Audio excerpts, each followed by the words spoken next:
Hi, my name is Dr. Tim Clarey. I'm the geologist at the Institute for Creation Research in Dallas. I'm going to be giving a live presentation on the evidence for a global flood. For the last 10 years, as I work for ICR, I've been compiling a global database. I've gotten there 5 continents worth of data, compiling the rocks in place. And the rocks on each continent show a very, very similar pattern, which is, to me, strong evidence for a global flood. You'll be able to see the evidence from North America, South America, Africa, Asia. Almost all the world's continents all show very similar patterns. They all seem to start out slow, showing a progressive flood.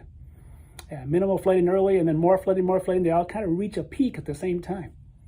So if this isn't evidence for a global flood, I don't know what is.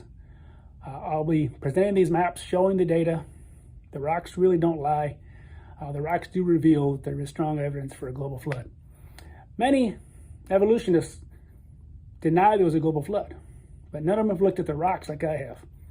No one has really taken a good look at these rocks in the last 50 years, and there's a lot more data now that I'll be able to show in my presentation that's going to really make a strong case that there really was a global flood. There's really no other way to explain it other than a global process.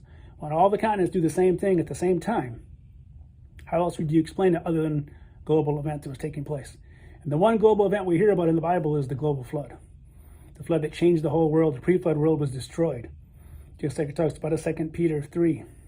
The whole pre-flood world was destroyed and covered with rocks and sediments and fossils that we can see. So most people are staying where they're at, wherever they live. If they want to know what the evidence for the flood is, they can just look down at the rocks below their feet. And those rocks are filled with fossils, billions and billions of fossils and thousands of feet of sedimentary rock in most places. That's all the evidence. So when you look at the maps that I've been compiling for the last 10 years, you'll see these 5 continents all show the same patterns. To me, there is strong evidence that confirms the Bible there really was a global flood. So please tune in.